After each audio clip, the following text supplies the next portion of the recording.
Bom, já vimos substantivo hebraico quanto ao seu gênero, masculino ou feminino, quanto ao seu número, singular, plural, dual. Agora vimos o artigo definido, ou seja, vimos que o substantivo hebraico ele leva artigo definido para definir-se. Se não tiver o artigo definido, ele é indefinido, ok? Vamos ver agora preposições hebraicas. As preposições hebraicas, elas são de três tipos. Há três tipos de preposições hebraicas, ok? O primeiro tipo de preposição hebraica são aquelas que são unidas diretamente ao substantivo. Ou seja, elas são um prefixo ao substantivo. Veja, por exemplo, a palavra melech, um rei. Se eu quiser dizer para um rei, lemelech. Se eu quiser em um rei, bemelech. Se eu quiser dizer como um rei, kemelech. Ok? Então, são unidas, prefixadas. Dá uma olhada como é que se escreve aqui, para você olhar. Ó, melech, um rei. Bemelech, em um rei. Lemelech, para um rei. Kemelech, como um rei. Então, são três as preposições que são unidas diretamente, ou seja, prefixadas aos substantivos. É a preposição be, em, a preposição le, para, e a preposição que, como. Tá bom? Be, melech, em um rei, le, melech, para um rei, que, melech, como um rei. Então, é o primeiro tipo de preposição. Qualquer substantivo.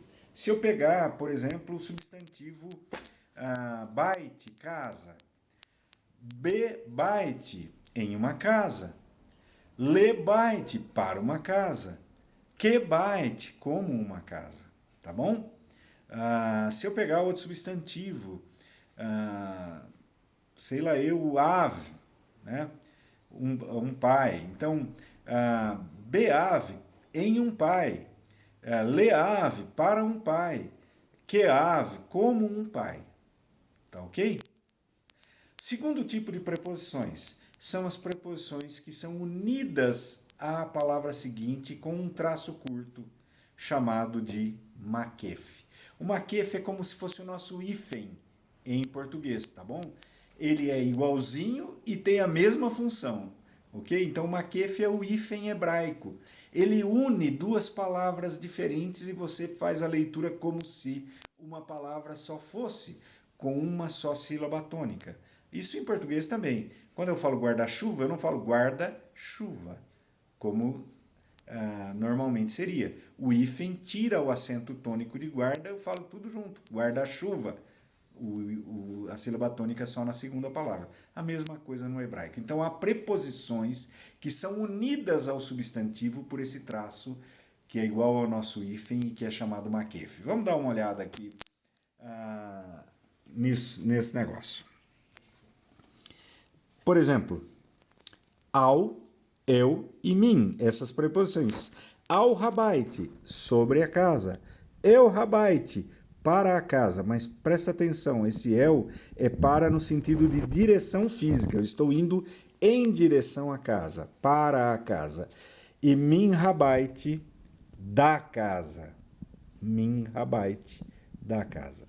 Então vejam, esse tracinho aqui é chamado de maquefe e que serve de igual jeito ao nosso hífen, tá bom? Esses três aqui são os tracinhos. Então esses são os outros, o segundo tipo de preposições, essas três são de longe desse tipo as mais usadas, tá ok? Ao, eu e min. Agora, há um terceiro e maior grupo de preposições. Essas são a maioria, porém menos usadas. As mais usadas são dos dois primeiros tipos. As menos usadas, embora seja um número maior, são do terceiro tipo, que são uma palavra separada do substantivo. Ou seja, elas não são prefixadas, como o primeiro tipo, nem são unidas por maquefe, o hífen hebraico, como o segundo tipo. Esse terceiro tipo são uma palavra separada. Vamos ver algumas delas aqui Vamos dar uma olhada. Por exemplo, Etzel, Rabait. Etzel é perto, perto da casa. Etzel, Rabait, perto da casa. Neged Haam, diante do povo. Neged Haam, diante do povo. Lifnei Hameler, na presença do rei. Lifnei Hameler, na presença do rei. Tá bom? Tem uma série enorme de outras que pouco a pouco a gente vai aprendendo. Tem uma coisa importante que a gente precisa dizer ainda. Com relação às preposições prefixadas, aquelas do primeiro tipo, be, le e que. Be, le e que. Tá bom? Desse primeiro, essas três primeiras. Em, be, para, le e que, como. E se eu quisesse usar também o artigo definido? Se eu quisesse falar não para um rei, mas se eu quisesse falar para o rei. Se eu quisesse falar não em um rei, mas se eu quisesse falar no rei. Se eu quisesse falar não como um rei, mas se eu quisesse falar como o rei. Como eu juntaria o artigo definido com a preposição? Vamos dar uma olhada aqui como é que fica. Acontece um negócio interessante. Veja, Hameler, o rei, o artigo definido, tá vendo aqui? Ha, esse prefixo, o artigo definido, a palavra Meler, rei, Ha, o rei. Se eu quiser colocar a preposição, perceba que o rei vai sumir. E a preposição que deveria ser vocalizada com chevazinho, be, Meler, vai passar a ser vocalizada com patar, que é a vocalização do artigo. Ou seja, fica a consoante da preposição com o artigo do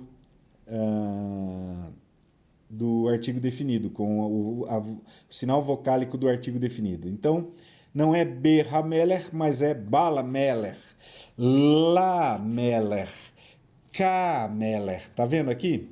Então, é mais ou menos assim. Deixa eu ver se eu posso explicar. Eu vou escrever numa caneta, mostrar com uma caneta para você dar uma olhada. Então, uma caneta aí para dar uma olhadinha, tá bom? Acompanhe comigo aqui. Eu vou mostrar graficamente. Então, você tem aqui